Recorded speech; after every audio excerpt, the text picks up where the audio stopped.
Back. సరిహద్దుల్లో ఉన్న తెలుగు ప్రజల రక్షణ కోసం తెలుగు రాష్ట్రాలు అప్రమత్తమయ్యాయి. పంజాబ్, జమ్మూ కాశ్మీర్ లో చదువుతున్న, నివాసం ఉంటున్న విద్యార్థుల ప్రజలను గుర్తించి ఢిల్లీకి తరలిస్తున్నారు.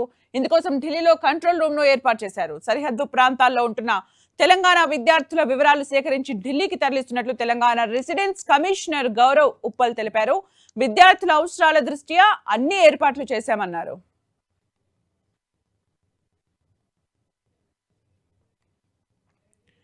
ఇక ఇదే అంశంపై మరింత సమాచారం కమిషనర్ గౌరవ్ ఉప్పల్ తో మా ఢిల్లీ ప్రతినిధి గోపి అందిస్తారు.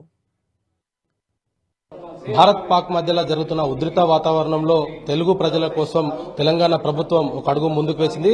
ఢిల్లీలో ఉన్న తెలంగాణ భవన్ లో కంట్రోల్ సెంటర్ ను ఏర్పాటు చేసింది. అదేవిధంగా ఇక్కడికి వచ్చే విద్యార్థులు కావచ్చు, ఇతర పౌరులకు కూడా సురక్షితంగా తిరిగి వాళ్ళ స్వగ్రామానికి వెళ్లే విధంగా అన్ని ఏర్పాట్లను కూడా తెలంగాణ ప్రభుత్వం ప్రస్తుతం చేస్తుంది. అయితే ప్రస్తుతం మనతోటి తెలంగాణ రెసిడెంట్ కమిషనర్ ఉన్నారు. రెసిడెంట్ కమిషనర్ గౌరవ్ ఉప్పల్ గారిని అడిగి మరిన్ని వివరాలు తెలుసుకునే ప్రయత్నం చేద్దాం.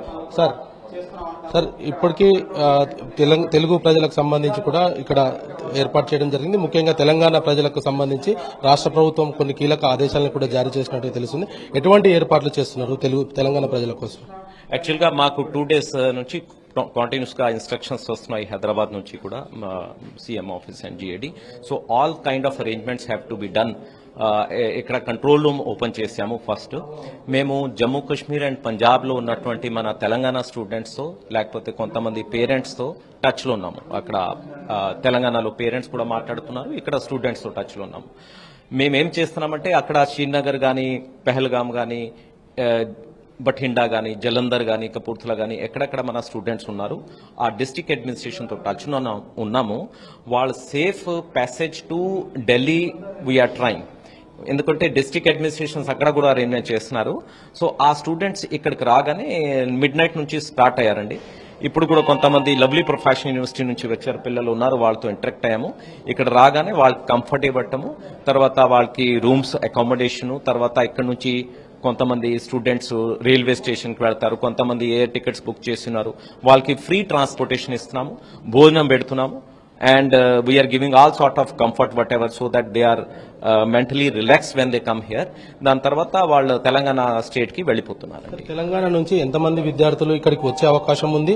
దానికి తగ్గట్టుగా మీరు ఎటువంటి ఏర్పాట్లు చేస్తున్నారు? ఎగ్జాక్ట్ నంబర్స్ చెప్పడం కష్టం, కానీ ఇప్పుడు లవ్లీ ప్రొఫెషనల్ యూనివర్సిటీ పిల్లలు ఇప్పుడు ఇందాక వచ్చారు, వాళ్ళతో ఇంటరాక్ట్ అయ్యాము. అట్లాగే నిఫ్ట్ స్టూడెంట్స్ శ్రీనగర్ తో టచ్ లో ఉన్నాము. లవ్లీ ప్రొఫెషనల్ యూనివర్సిటీ ఒక్క దాంట్లోనే 2000 మంది ఉండే అవకాశం ఉంటుంది, కానీ చాలా మంది వెళ్లిపోయారు. ఎంతమంది ఇంకా ఉంటారనేది వీళ్ళు కూడా అంచనా వేయటం కష్టమని అంటున్నారు. So we are trying to expand our resources and we are to give the best possible comfort to the students. సో బార్డర్ లో ఏదైతే జమ్మూ కాశ్మీర్ కావచ్చు, పంజాబ్, రాజస్థాన్, గుజరాత్ లాంటి ఏదైతే బార్డర్ లో ఉన్న స్టూడెంట్స్ కు సంబంధించి ఇక్కడ ప్రత్యేకమైన సెల్ ఏర్పాటు చేశాము. వాళ్లకు ఇక్కడ వసతిని ఏర్పాటు చేస్తున్నాం, భోజనం ఏర్పాటు చేస్తున్నాం. ఇక్కడ నుంచి వాళ్ళు స్వగ్రామంలోకి తిరిగి వెళ్లే విధంగా రవాణా సౌకర్యాన్ని కూడా ఏర్పాటు చేస్తున్నాం అనేది మాత్రం చెప్తున్నారు. వీడియో జర్నలిస్ట్ సంజయ్ తో గోపి, 10 TV, న్యూఢిల్లీ.